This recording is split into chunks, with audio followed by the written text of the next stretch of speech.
Bien, bueno, buenas noches. Continuando con el temario, vamos a hablar sobre la alimentación de los lactantes y de los adolescentes sanos.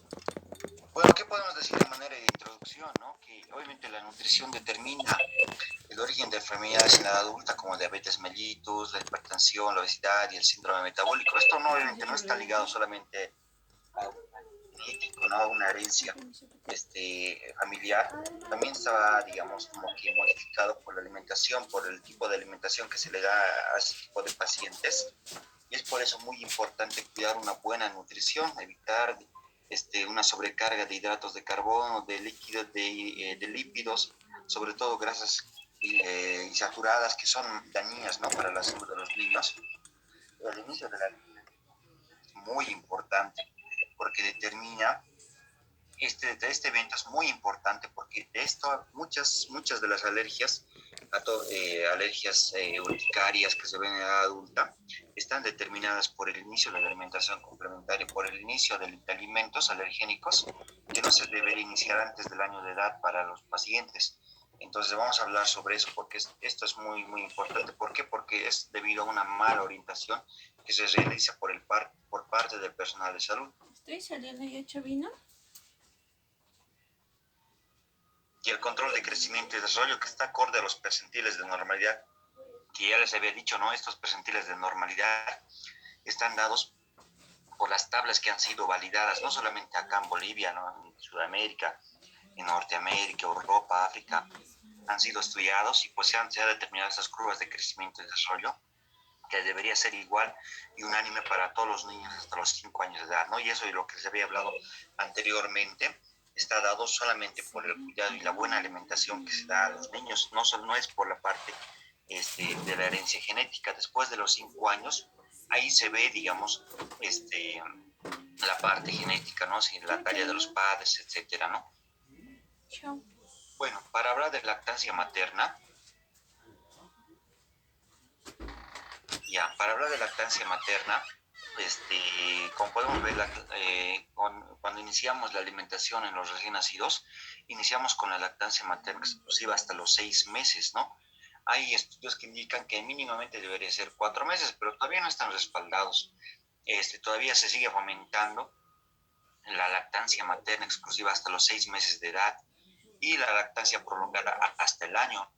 Antes decía hasta los 2 años, ¿no? De lactancia prolongada, pero actualmente se ha visto que después del año de edad realmente la leche materna como tal no aporta ningún beneficio nutricional al paciente y más bien trae problemas de tipo de la dentición, mala posición dentaria. Entonces después del año, si persisten con la lactancia materna después del año, es muy probable que tengan una mala posición de los dientes y pues gasten luego en ortodoncistas, ¿no? De esos niños. Por eso como que actualmente ya no se recomienda, digamos, la lactancia prolongada hasta los 2 años, solamente hasta el año de edad. Dentro de los patrones del aporte de leche, como podemos ver, generalmente el calostro que se presenta el primer día de vida hasta 5 ml, digamos. A veces la mamá se frustra y dice, no tengo leche, pero esa leche que secreta el calostro es la necesaria para completar el desarrollo neurológico del recién nacido. Entonces es como que indicarle que esa es la leche que necesita, no es que tenga poca leche, ¿no? A los 2 y 4 días va a haber un mayor proceso de lactogénesis con aumento en la producción de leche. Al quinto día la leche va a tener ya de los 5 a 7 días una plenitud, la sensación incluso de escape, rebosamiento por la areola mamaria. Y pues aparte del sexo, las mamarias deberían ya sentirse vacías después de la toma, ¿no? La mamá le da de lactar y pues siente que el bebé vacía el pecho. Bueno, las condiciones en las que la leche madre podría tener un efecto protector no solamente para infecciones autoinmunes, como se estudia, digamos, como actualmente, existen beneficios para enfermedades como la diarrea, la otitis, las infecciones respiratorias altas, bajas, infectores gastrointestinales, la enterocolitis necrosante, la sepsis, la diabetes mellitus, insulino dependiente, la enfermedad celíaca, la Crohn, la neoplasia infantil, leucemias, linfomas, alergias. pues mejora obviamente, digamos, el sistema inmunológico, el apego a la madre, tiene múltiples beneficios, como pueden ver ahí, pues, y siempre esto obviamente del contacto piel a piel, ¿no?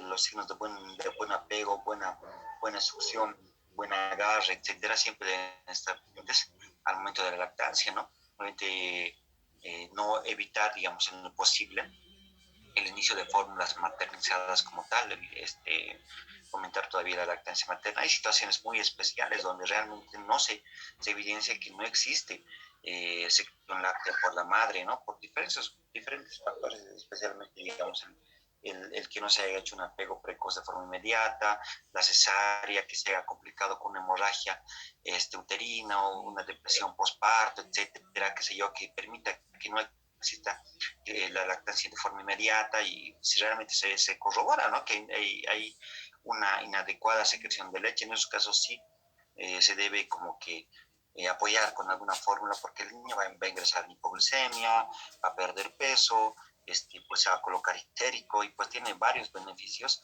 va a tener, perdón, varias cosas negativas para el recién nacido. Pues a veces nos sentamos como como que nos centramos, no, lactancia materna exclusiva, sí o sí, sí o sí, sobre todo las personas de enfermería, no es así, no se puede dar y hay que valorar de forma individual, porque hay sí realmente situaciones muy especiales, particulares, en que se necesita suplementar con fórmulas, no digo que no, y pues, pero es no es como que generalizado, no es de forma muy individual realmente, y valorar esas situaciones porque a veces como que nos centramos en eso y luego el bebé vuelve deshidratado, ha perdido más del 20% de peso, llega histérico, llega hipoglucémico, pues, ¿y por qué, señora? No, es que a mí me ha hecho la enfermera, he ido a mi control y me ha dicho que siga dando el pecho y mi pecho, y yo realmente no tenía leche, ¿no? Y pues hay que valorar individualmente este tipo, ¿no? Pero en la mayoría de los casos siempre fomentar la lactancia materna exclusiva. Dentro de las recomendaciones para el recién nacido, para la alimentación complementaria, introducción a los 6 meses, ¿no? No antes, ¿por qué? Porque obviamente las vellosidades intestinales no están preparadas para recibir alimentos más sólidos que la leche materna todavía, igual no existe un sistema de nutrición renal, humoral, neurológico, para la introducción de alimentos antes de los 6 meses, por eso viene esa etapa, el punto de corte que son los 6 meses, ¿no? Acciones del periparto, el contacto piel a piel favorece el apego, favorece la secreción láctea, la vitamina K antes de las 6 horas para prevenir la enfermedad hemorrágica del recién nacido, las tomas en 24 horas, ¿no? Cada 2 o cada 3 horas, evitar, digamos, como que, no, duerme mucho el bebé, que yo dejarle dormir, ¿no? Si está presentando muchas horas de sueño, estimular y si realmente no se tiene, pues ni modo, ¿no? Observarlo de forma más estricta y evitar que el niño ingrese en hipoglucemia, no dar otros líquidos o sucedáneos de la leche, ¿no? Inicio del suplemento de vitamina D, sobre todo en las madres con megadosis, los controles cada 48 a 72 horas del alta, ¿no? Evitar, digamos, no, señora, se va de alta y pues la vemos en una semana tu bebé, no, a los 2 días ya tienes que citarlo a su control e indicarle que retorne de forma inmediata antes de los 2 días si nota que el bebé no le quiere lactar nada, rechaza el pecho, vomita todo lo que toma, tiene fiebre todo el tiempo o nota cualquier cosa rara en su bebé, pues que la traiga de forma inmediata, no esperar ese tiempo.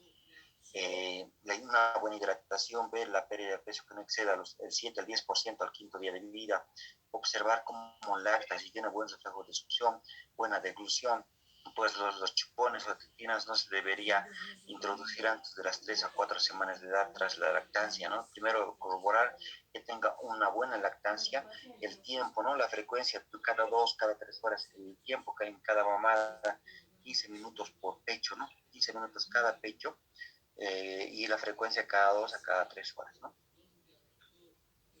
¿Cuáles son los problemas que se ven durante la lactancia? El dolor del pezón. Esto generalmente está relacionado a qué? A una mala posición, a un adecuado agarre. Generalmente el agarre es incompleto, solamente agarran la punta de la areola y pues no introducen todo el pezón de la boquita y pues genera grietas y eso genera luego desagrado y dolor a nivel del pezón y la madre obliga, digamos, como que a rechazar la lactancia materna, ¿no? el uso de la presencia de candidiasis en el pezón, muy rara vez, pero alguna vez se ha visto, la anquiloglosia, ¿no? Y en estos casos hacemos o no la frenectomía o no, en el 50% de los casos sí se ha visto que algunos lo hacen, algunos no, porque es un lactante menor. Pues hay que ver que pese a que tenga este problema de la anquiloglosia, no dificulta, digamos, se ha visto que no dificulta hacer un buen sellado de la mucosa, solamente es la técnica, ¿no? Introducir más la boquita del bebé y recordar que las fosas nasales de los recién nacidos no son frontales como de los adultos o los niños más pequeños o los niños más grandes, son de forma un poco lateral, se van a dar cuenta. Pues en ese caso sí o sí la punta de la nariz tiene que tocar el pecho y ahí garantizamos un buen agarre y un buen reflejo de succión, porque ahí va a generar una buena presión, una buena presión de oclusión al pecho y pues un buen reflejo de succión. La presencia de infiltración, a veces las manos están muy ingurgitadas, duras, calientes, entonces en ese caso las compresas calientes de extracción con extractores manuales o mecánicos son de utilidad para evitar la congestión de leche y evitar problemas infecciosos como un absceso, una celulitis mamaria. Si tiene mucha inflamación, al tener compresas frías, calientes, uso de antiinflamatorios no esteroides, en este caso solamente el paracetamol porque le está dando de lactar al bebé, y el sujetador para aliviar el peso del pecho en la madre. La mastitis, otro problema que se ve durante la lactancia, generalmente se ve en un 2 a un 3% de todas las madres que dan de lactar. En la mayoría de los casos es unilateral y si pues con signos de Celsius en la segunda semana es una celulitis y esta está relacionada, ¿no?, con un estafilococo aureus, que es el más frecuente. El Escherichia coli, el estreptococo del grupo A, el Haemophilus influenzae y la Klebsiella pneumoniae son otros gérmenes menos implicados, pero en general el más frecuente es el estafilococo aureus. Y pues vamos a ver una mama roja, caliente, dolorosa, a veces incluso con exudado, que ya tienen síntomas sistémicos con fiebre, malestar general, atralgia, mialgia, estabilidad, decaimiento en la mamá, en el estado general de la madre, ¿no? Bueno, en el absceso mamario, que es muy infrecuente en esos casos de la internación es imperiosa, el uso de antibióticos endovenosos, la incisión y el drenaje ya están sujetos a la valoración que se realiza por parte del obstetra. Y obviamente en esos casos se suspende la lactancia materna por el uso de antibióticos sistémicos y obviamente por la presencia de exudado y pues que se tiene a nivel de la mamá de la madre. ¿Cuáles son los problemas durante la lactancia? La ingesta inadecuada, ¿no? Sobre todo en las primeras 48 horas, eso que condiciona una deshidratación y una ictericia secundaria a una mala técnica de la lactación. Es la más frecuente en pediatría, ¿no? En pediatría, digamos, esta la ictericia por hipoaporte o por mala técnica de lactancia materna es la más frecuente. Y obviamente, como dicen ahí, la ictericia por la lactancia, por la insuficiente ingesta, por el hipoporte, no se realiza el círculo enterohepático, el neonato apenas realiza una deposición y eso a veces no tiene ninguna deposición en 24 horas, cuando lo normal debería ser más de 3 deposiciones en 24 horas, lo que nos estaría indicando que realmente es un buen aporte de leche el que está consumiendo ese recién nacido. Por eso es muy importante ver signos de buen agarre y buena posición antes de externar al paciente de nuestro centro hospitalario, ¿no? Ver si empieza a corroborar si está funcionando bien, la adecuada cantidad, el bebé no llora por hambre, se encuentra tranquilo, no está durmiendo muchas horas, etcétera. Ver todos esos problemas de la lactancia materna antes de externarlo al recién nacido para evitarnos problemas de internación, ictericia neonatal, la separación del recién nacido con la madre, etcétera, ¿no? La ictericia de la leche materna es muy raro, el síndrome de Ares Stella, ¿no? Muy raro. Generalmente el recién nacido está sano, que debe a inhibidores de la glucuronidtransferasa, es de una presentación más tardía, generalmente a los 5 o 7 días de vida, el bebé persiste ictérico, pero el estado general es muy bueno. Y pues el diagnóstico es con la suspensión de la lactancia materna durante 48 horas, 24 a 48 horas, donde se ve la remisión de la ictericia. Muy poco recomendado. Los últimos protocolos indican que pese a que tenga esto, no es una indicación para descontinuar completamente la lactancia materna. ¿Cómo vamos vamos a ver a un niño a las 48 horas con deshidratación por mala técnica, letárgico, deposiciones escasas, no va a tener diuresis, la pérdida de peso de más del 10%. Generalmente la deshidratación es hipernatrémica, ¿no? En estos. ¿Cuáles son las propiedades beneficiosas, ¿no? Como podemos ver, problemas, factores, propiedades inmunológicas, antibacterianas, la presencia de la inmunoglobulina A secretoria, la lactoferrina, la caseína, los oligosacáridos, las citocinas, factores de crecimiento, enzimas protectoras, etcétera, ¿no? Tienen varias propiedades beneficiosas para la leche, ¿no? De la leche humana hacia el bebé, en comparación a la leche materna, factores de crecimiento, antibacterianos que no tienen las fórmulas o sucedáneos de la leche materna, pese a que son fórmulas modificadas, ¿no? Y tratan de asemejarse lo más que se pueda. Recordar que esas leches están hechas a base de leche de vaca, no están hechas a base de leche humana. Obviamente, pese a que se quieran asemejar, no lo van a lograr, ¿no? Y bueno, ¿cuáles son las contraindicaciones para la lactancia materna? La infección por VIH, la infección activa de tuberculosis, la infección por el herpes zóster, si tiene lesiones activas a nivel del pezón, infecciones del virus herpes simple, infecciones por citomegalovirus, hepatitis B, C, la ingesta de alcohol. Pues en esos casos limitar la ingesta de alcohol a un mínimo de 0.5 gramos por kilogramo día. El tabaquismo, ¿no? Obviamente no es nada aconsejable para el recién nacido, el uso del tabaco, ¿no? Y la lactancia materna, y pues la quimioterapia y radioterapia, pues generalmente en la lactancia están contraindicadas. Bueno, dentro del algoritmo vemos, ¿no? Cuando el bebé se inicia la lactancia materna antes de los 6 meses, ver, ¿no? Algunas madres, ¿no? De tipo cultural, digamos, qué sé yo, evitan la lactancia materna, algunos por religioso, algunos por el vegetarismo, la galactosemia, que es otra contraindicación para la lactancia, inician la lactancia artificial con proteína de soya, ¿no? Que es lo más frecuente, o fórmulas hidrolizadas, altamente hidrolizadas, ¿no? Como el peptiduro, etc. Pues si no existe ninguna contraindicación, la lactancia materna, digamos, se puede, digamos, como que, o la leche de la mamá es inadecuada, se corrobora que no hay una adecuada secreción de leche en el recién nacido,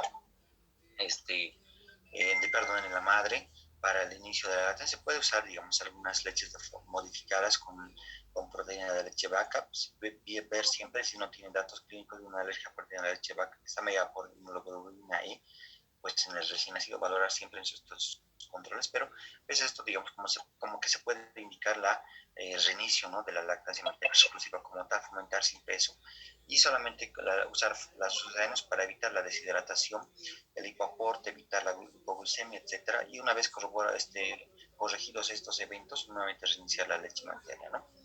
Después de los 6 meses, continuar con leche materna de continuación, en este caso una fórmula 2 hasta los 12 meses, y pues el inicio de la alimentación complementaria con frutas, verduras, alimentos. Obviamente todo tiene que ser en puré, porque obviamente el recién nacido no tiene dientes, ¿no? Todavía para la alimentación. Pueden ver otras contraindicaciones para la lactancia materna, como enfermedades infecciosas, metabólicas, y pues en ese caso, ni modo, el uso de las fórmulas sucedáneas estará completamente indicadas, ¿no? ¿Qué vemos, digamos, con problemas durante la lactancia materna, ¿no? Y la extracción de leche? A veces realmente el bebé, sobre todo los recién nacidos que son de 36, 37 semanas, tiene muy poca fuerza para la succión. En esos casos, de repente, la mamá tiene, digamos, una buena secreción de leche, de repente usar el uso de extractores y el uso, digamos, de la misma leche materna, pero ya con sonda o con tetinas, ¿no? O con jeringas, ¿para qué? Para evitar la hipoglucemia del recién nacido, ¿no? Ahí, como pueden ver, hay actualmente la ley de la lactancia materna. Digamos que esta ley ampara para que todas las madres que den a lactar hasta los 6 meses de edad puedan ingresar a sus trabajos de forma normal y puedan tener tiempos para la alimentación a sus nacidos. Pese que esta ley, muchas madres no se animan como que llevar a sus hijos y usan fórmulas maternizadas, ¿no? Fórmulas maternizadas, pero se puede, digamos, como que congelar la leche y pues usarlas luego, si está congelada hasta 48 horas, y si es al aire ambiente solamente de 8 a 12 horas nada más, ¿no? En nuestro medio, ¿no? Acá en nuestro medio. Ver la ganancia de peso de 25 a 30 gramos día, y pues hasta los 3 meses debería tener un aporte de 140 a 200 ml por kilogramo, ¿no? ¿Cuál es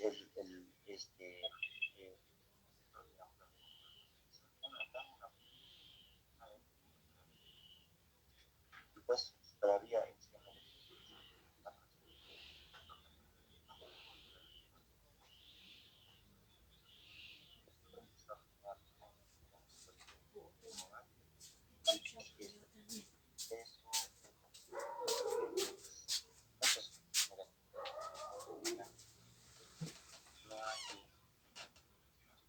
existen problemas. ¿Pueden escuchar mi audio o existe algún problema?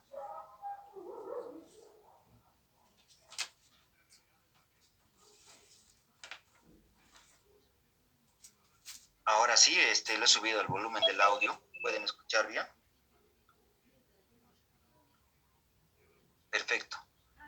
Entonces, como les decía, no hay, digamos, problemas para el inicio de la lactancia materna, ¿no? Entonces, continuando, digamos, sobre la leche artificial y la leche maternizada, como pueden ver ahí, la proteína de la leche de vaca y la proteína de la leche materna, la de la leche materna es más fácil digerible, el tiempo, el tránsito intestinal es mucho más rápido, 4 horas corroboradas con unas 7 horas que va a estar, digamos, dentro del tránsito intestinal. Es más fácil digerir obviamente la proteína de la leche materna.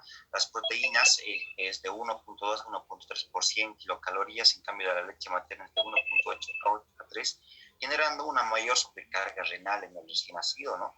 Por eso es preferible la leche materna. La globulina, obviamente, en la leche materna es la lactoalbúmina y la beta-globulina es en la leche de vaca. Pues los aceites animales están presentes en un 40 o un 50%, porque es obviamente derivado de un producto animal, y los hidratos de carbono de 7 a 75 gramos por litro, que casi es la misma similitud, pero es más fácil digerible, ¿no? Por decirlo así, la leche de la proteína de la leche materna, ¿no? La leche de soya, ¿cuáles son las indicaciones? Ahí, como pueden ver, la galactosemia, una enfermedad metabólica, que realmente es una contraindicación absoluta para el inicio de la leche materna.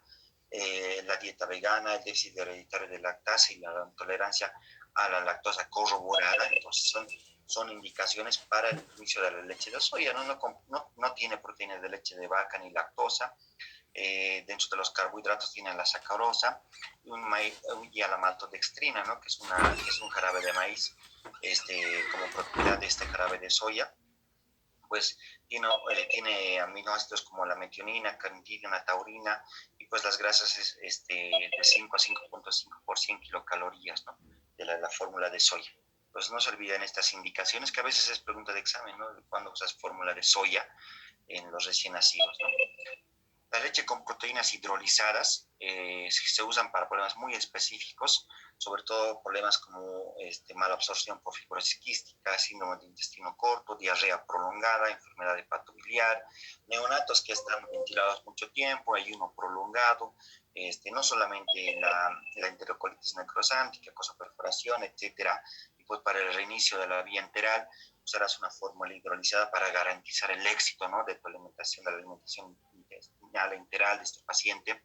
Por eso tenemos que recordar que hay dos fórmulas: las parcialmente hidrolizadas, que tienen un peso molecular de 5.000 Daltons, y las altamente hidrolizadas de 3.000. Las fórmulas hidrolizadas en nuestro medio tenemos a la Pepti Junior, ¿no? Como una fórmula altamente hidrolizada que usamos bastante en las terapias intensivas neonatales.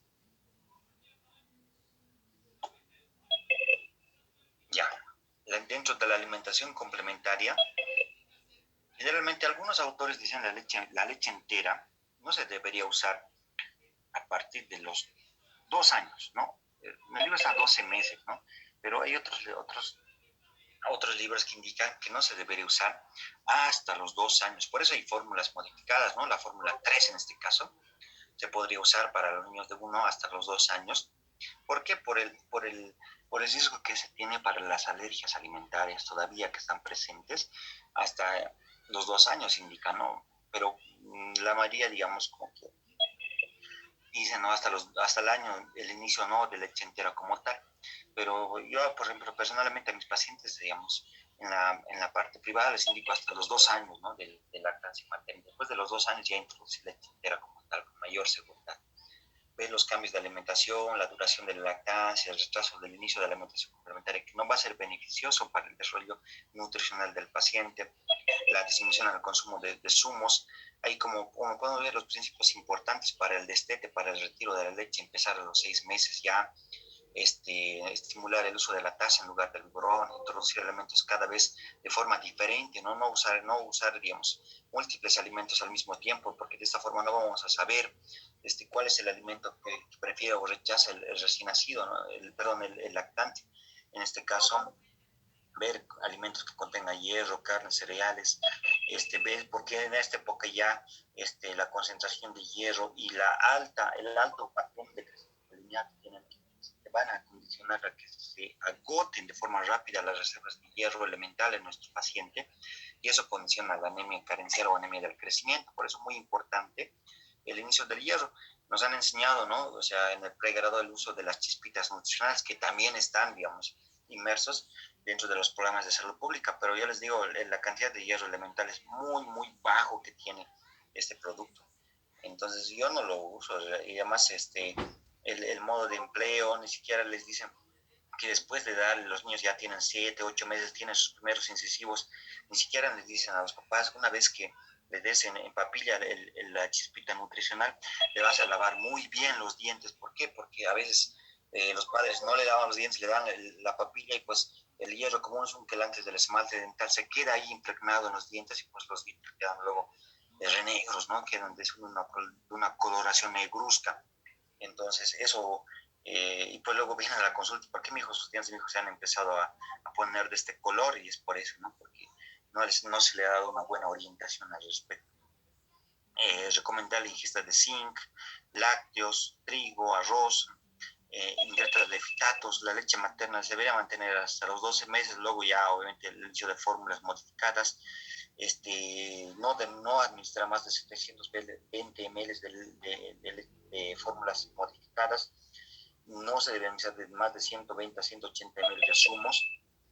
Pues tampoco obviamente evitar el uso o el consumo de bebidas muy azucaradas, obviamente por el beneficio, el riesgo de sobrepeso que vas a condicionar en ese paciente.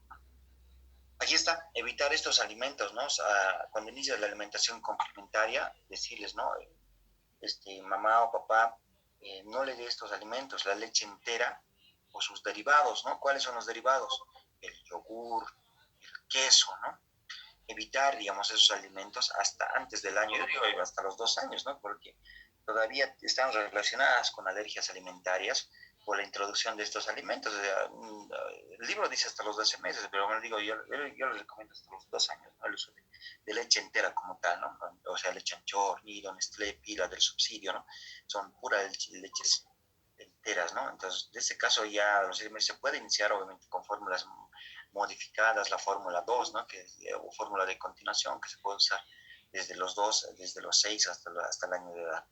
Los cítricos, naranja, limón, igual relacionadas con alergias alimentarias, el huevo, pescados, mariscos enlatados, conservantes, sardina, atún, etcétera, ¿no? El chocolate, el maní, el tomate, el kiwi, la frutilla, la palta, el ciruelo, están relacionadas con alergias alimentarias, ¿no? Entonces, evitar el consumo de estos alimentos antes del año de edad.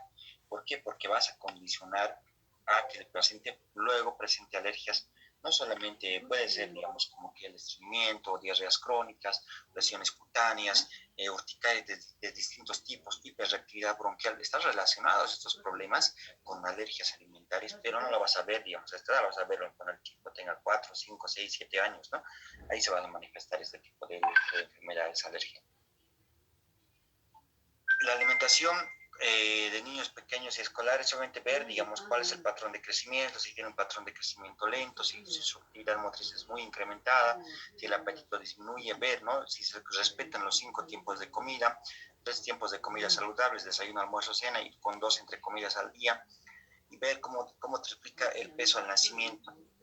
al año de edad y cómo cuadruplica el nacimiento a los 2 años de vida, ¿no? Ese patrón debería respetarse y es como que una forma muy genérica de ver o de valorar la forma, el estado nutricional y la ganancia de peso en los pacientes pediátricos. Ver el inicio de zumos en la dieta del lactante no antes de los 12 meses y pues estos volúmenes, ¿no? De 120 ml al día de 1 a 3 años, de 120 80 a 4 a 6 años y de 240 de 17 a 18 años. La suplementación con vitamina D, ese es el aporte diario que debe recibir, 600 unidades internacionales día, y pues si estás recibiendo menos de 400 estás recibiendo un hipoaporte, ¿no? Y ahí ver los tiempos, ¿no? Como ven, digamos, los tiempos de alimentación que se debería controlar cada mes en la tabla, ¿no? Que también está dentro del resumen que se les ha enviado, ¿no? Por eso esta parte la voy a saltar. ¿Cuáles son las indicaciones en la alimentación? Estimular la conversión, ¿no? El tiempo, ¿no? La conversión, 15 minutos para la alimentación de forma seriada, que no se distraiga, etcétera. Vigilar el tiempo de alimentación, que degluta, etcétera. El tiempo de una buena masticación, no usar aparatos electrónicos. Si el niño quiere más alimentos, permitirle, digamos, no permitirle hacer otras actividades hasta que termine, ¿no? La alimentación, estimular prácticas y hábitos de alimentación, los tiempos de horario, ¿no? Establecer y educar los tiempos de horario de alimentación para educar a ese intestino y a ese sistema nervioso para la alimentación, evitar, digamos, la sobrealimentación, como que vaya comiendo a cada rato, porque no va a tener un patrón de alimentación establecido, ¿no?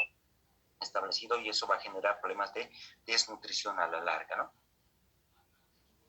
Esto no es un programa, digamos, sobre que se ha creado en los Estados Unidos el uso de mi plato, ¿no? O sea, ver, digamos, la composición del plato, la composición variada de una alimentación con cereales, frutas, verduras, proteínas, lácteos, eso para niños ya arriba de 5 años, pues ver, digamos, el consumo de leche, huevo, queso, frutas, vegetales, verduras, que obviamente van a aportar vitaminas, proteínas, carbohidratos, ácidos grasos esenciales en la dieta. Y pues el uso del lácteo es muy importante por la formación que se está realizando, digamos, dentro de la osteogénesis del recién nacido, de los pacientes que todavía están terminando de formarse esos huesos, ¿no? Por eso es muy importante un buen aporte de leche todavía hasta que termine el crecimiento de nuestro paciente pediátrico. Ver, ¿no? Estas características, ¿no? Las características demográficas de la comunidad, la etnia, qué tipo de alimentación es más, de alimentos se cuentan en la comunidad, que se puede aprovechar, ver la hora de trabajo de los padres, el tiempo de ocio que se puede tener, la accesibilidad a instalaciones recreativas, el nivel socioeconómico, cómo es la tasa de delincuencia. Vean que todos estos factores influyen en la alimentación del recién nacido, ¿no? El estilo de la crianza y las características de las familias, el uso de la televisión por los padres, la vigilancia del TV en los niños. Vean todos estos factores, no solamente es la alimentación como tal, o saciarlo, digamos, con alimentos, tienen que ver todos estos factores para ver, digamos, una adecuada nutrición en el recién nacido y el punto céntrico es el peso del niño, ¿no? Y ver cómo está la ingesta dietética, cómo es la conducta sedentaria y la actividad física que tiene. Además de una susceptibilidad familiar a ganar peso, esto después de los 5 años, repito, después de los 5 años. Antes de los 5 años está netamente ligado a un consumo adecuado de alimentos y a los cuidados del paciente, ¿no? Como les he dicho, digamos, en las anteriores clases.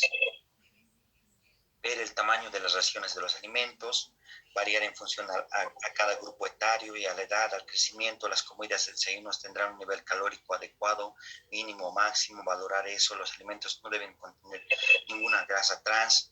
La estimulación de aceites vegetales no saturados dentro de los límites calóricos permitidos, el uso de verduras, frutas, que en general no son intercambiables, ¿no? Obviamente no puedes intercambiarlo con un carbohidrato, con un lípido, con una proteína, etcétera, ¿no? ¿Por qué? Porque por el aporte de vitaminas y micronutrientes que tienen las verduras y las frutas. El ofertar verduras, no pueden servir, digamos, la mitad de las raciones y la otra mitad en el zumo. ¿Por qué? Porque obviamente, digamos, hay propiedades beneficiosas dentro de las cáscaras también de los alimentos que no lo vas a ver digamos, cuando lo preparas ya en zumo de frutas. Entonces, por eso, evitar esto, ¿no? O si no, digamos, limitar su consumo al zumo, ¿no?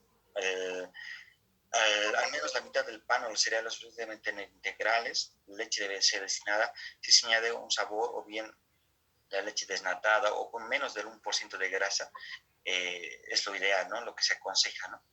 Y pues obviamente se puede, digamos, como que seleccionar una opción de fruta diaria en el desayuno o una verdura en la comida y pues son prácticas de alimentación que están documentadas, ¿no?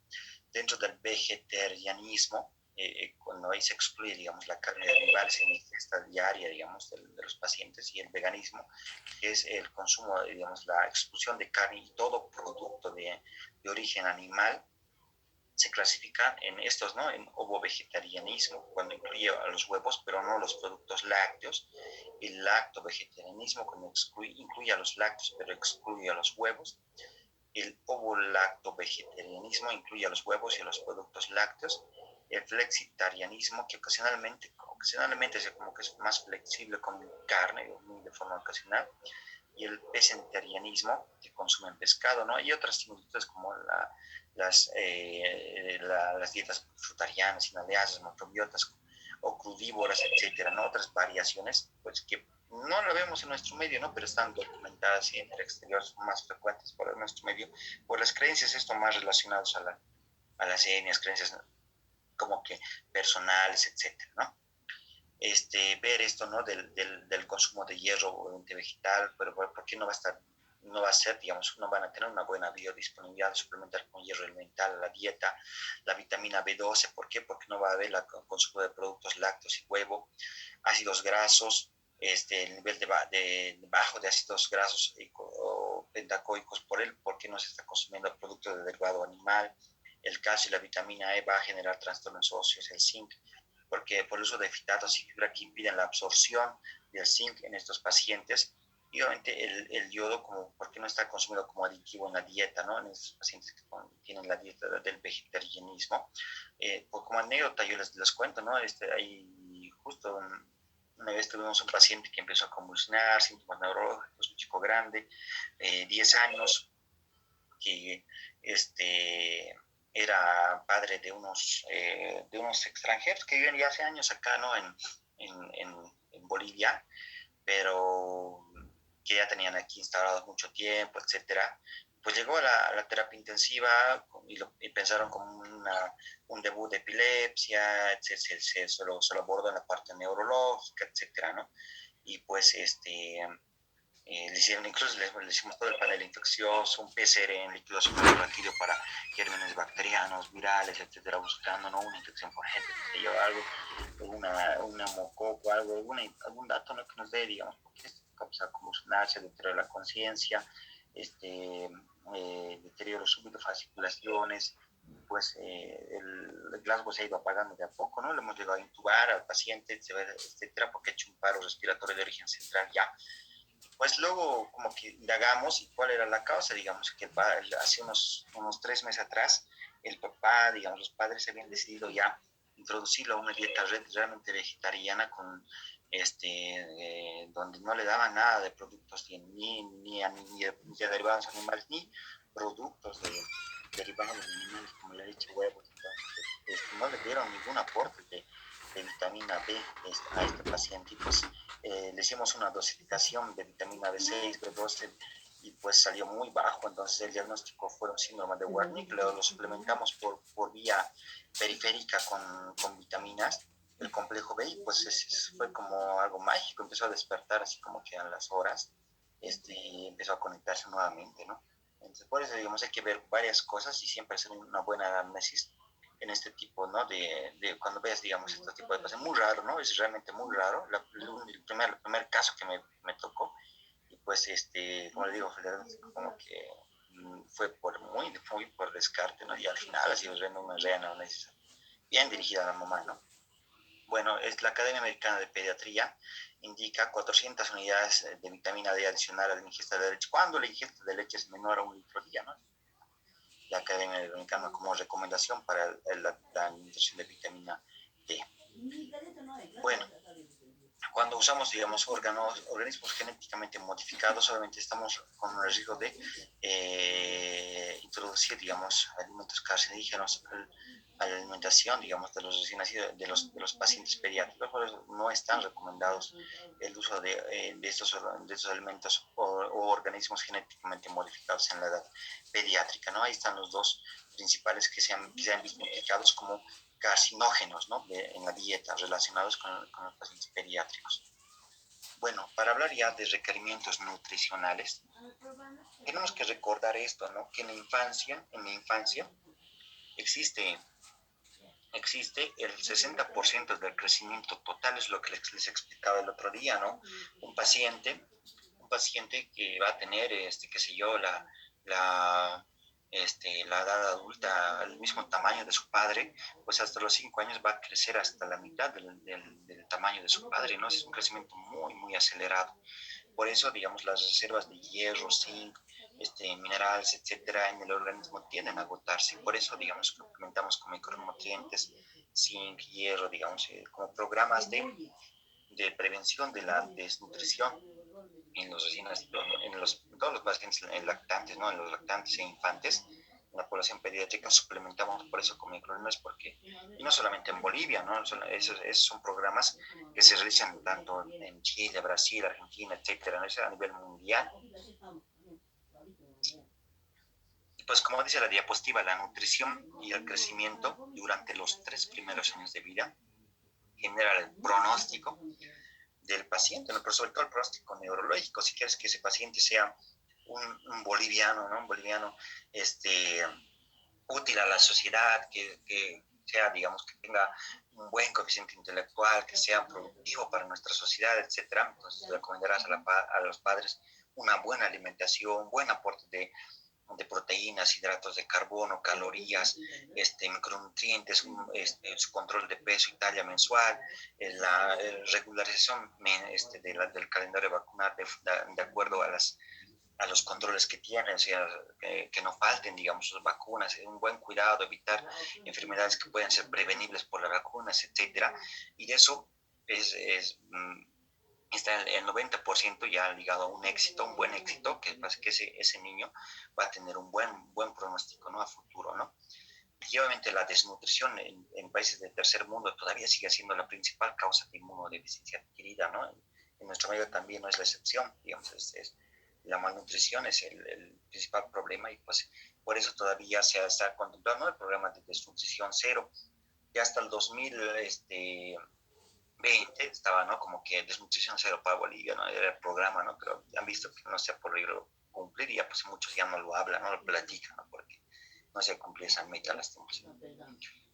Dentro de la energía, sabemos que determina un crecimiento, si es que nosotros damos un hipoaporte, digamos, de energía, una mala alimentación, etcétera, va a determinar un crecimiento insuficiente y además un catabolismo de los tejidos orgánicos ya establecidos en el organismo, y obviamente eso en desmedro del paciente que va a condicionar a una desnutrición, ¿no?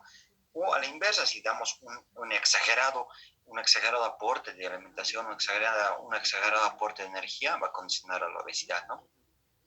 ¿Y de esto de qué varía? Digamos que el requerimiento energético estimado va a determinar lo que el organismo precisa, ¿no? El organismo, digamos, como que va a absorber lo que el organismo necesita, digamos, le damos un exceso, digamos, de vitaminas, nutrientes, etcétera, digamos, el organismo ya no los requiere, tiene las reservas agotadas o saturadas ya del organismo a nivel celular, pues lo va a desechar. Y obviamente, ¿qué recomienda la OMS? 60 minutos de ejercicio físico diario más 3 sesiones semanales de fortalecimiento muscular y óseo en todos los pacientes pediátricos, ¿no? Eso es lo que recomienda la OMS. La ingesta dietética recomendada, pues ahí varía, ¿no? De acuerdo a las ecuaciones por edades, ¿no? De 0 a 3 meses, de 4 a 6, de 7 a 12 y de 3 a 36 meses. Vamos viendo cómo va cambiando, digamos, el requerimiento energético, de acuerdo a la edad que tenga el paciente y a las constantes, ¿no? Estos son como que, son constantes estos números acá, ¿no? Entonces, de acuerdo a eso vamos viendo cuál es el requerimiento energético diario del paciente, y pues esto lo dejo, ¿no? Como más para conocimiento, y pues lo vayan igual leyendo también en los resúmenes para que lo vean. Aquí es muy importante, ¿no? Esto recordar esto siempre. Igual les pregunta, ¿no? De examen, ¿cuánto proporcionan las grasas, digamos, las proteínas, los hidratos de carbono, etcétera, ¿no? ¿Cuánta energía proporciona? Ahí, como pueden ver, la grasa proporciona 9 kilocalorías por gramo, los hidratos de carbono 4 y las proteínas 4, ¿no? De energía como tal, ¿no?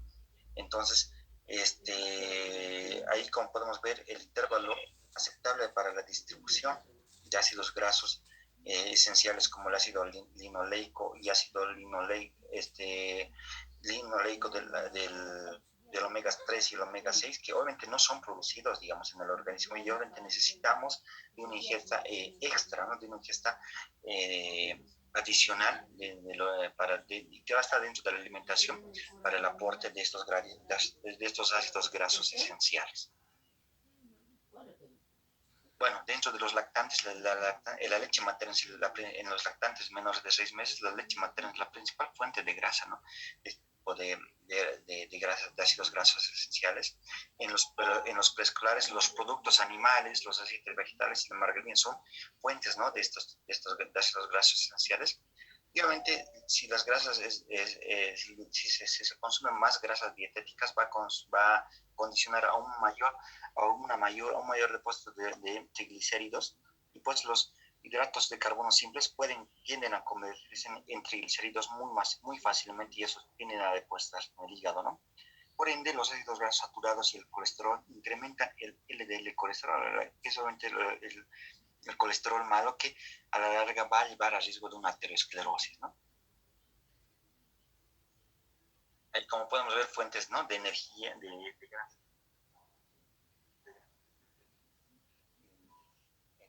en lactantes, la leche materna o artificial, leche mayor es la margarina, aceites vegetales, leche entera, la carne, ¿no? En el pollo, en la grasa visible en el pescado, mariscos, etc. Ácidos grasos poliinsaturados que tengan omega 6, frutos secos, semillas, como el maíz, son fuentes, ¿no? De alimentación de este tipo de ácidos grasos esenciales de tipo omega 6. Los ácidos grasos poliinsaturados como aceites vegetales de soya, lino, pescados grasos, nueces, cantidades menores de carne y huevo, pues tienen, ¿no? esta cantidad, y obviamente estas son indispensables para qué, para el desarrollo y el crecimiento neurológico, ¿no? El neurodesarrollo, sobre todo los precursores de los icosanoides, que son esos, ¿no? Ya. El déficit de ácidos grasos esenciales se asocia a qué? A exantema cutáneo, a alopecia